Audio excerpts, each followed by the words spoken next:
زانی عورت کی توبہ کا طریقہ. اگر ایک شادی شدہ عورت سے کئی بار زنا سرزد ہو اور مختلف مردوں کے ساتھ اب وہ توبہ کرنا چاہتی ہے اور اسے بہت شدید ندامت ہے، تو اب وہ کیا کرے؟ کیا اس سے نکاح ختم ہوگا اور اس کی توبہ کے لیے کیا شرط ہوگی؟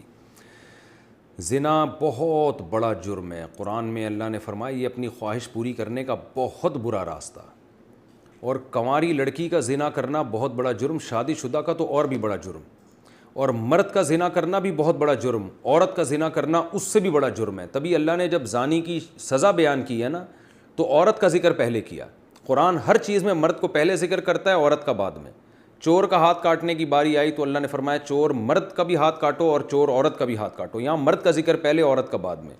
لیکن زنا کی جہاں بات آئی، اللہ نے فرمایا زانیۃ والزانی فجلدوا کل واحد منہما مئۃ جلدہ. زنا کرنے والی عورت کو بھی 100 کوڑے مارو اور مرد کو بھی.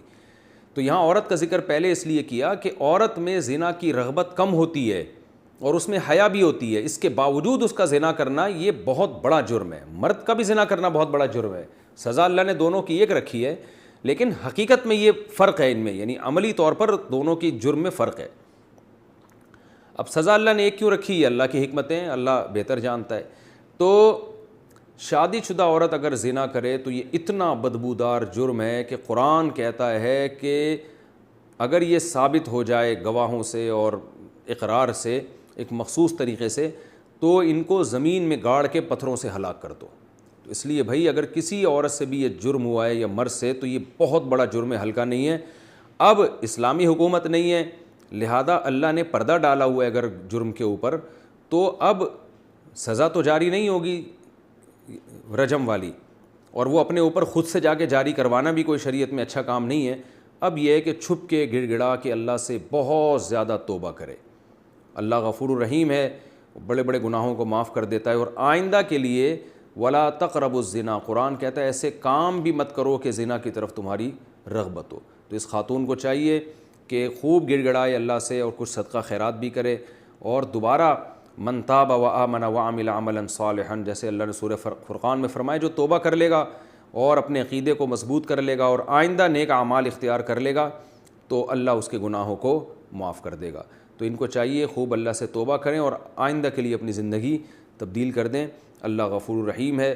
اور پھر سچی توبہ کرنے کے بعد اس جرم کو بھول جائیں، نہ کسی کے سامنے تذکرہ کریں، نہ خود سوچیں ایسے جیسے کبھی کیا ہی نہیں ہے. ایسے اپنے بارے میں یہ ذہن میں رکھیں کہ جیسے میں نے کبھی یہ کیا ہی نہیں ہے، بار بار اس کو سوچیں نہیں. پھر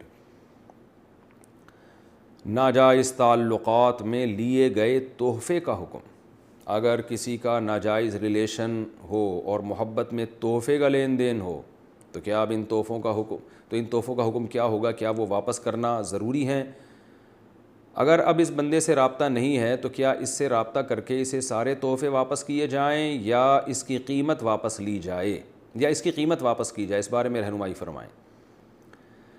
دیکھیں اگر کسی سے خدا نخواستہ ناجائز تعلق تھا تو اس نے جو گفٹ اس تعلق کو پیدا کرنے کے لیے دیے ہیں، یعنی کسی نے کسی عورت کو گفٹ دیے، نیت اس کی یہ تھی کہ تاکہ اس گفٹ سے یہ میرے ساتھ ناجائز تعلق رکھے، اور خاتون نے بھی لیے اسی نیت سے کہ بھئی میں اس لیے لے رہی ہوں تاکہ میں اس کی خواہش پوری کروں، اس کے ساتھ ناجائز تعلق رکھوں، تو پھر تو یہ گفٹ کا لین دین بالکل حرام تھا اور اس خاتون کے لیے اس گفٹ کا استعمال جائز نہیں ہے. اس کو صدقہ کر دیں وہ، یا اس گفٹ کو یا اس کی قیمت کو.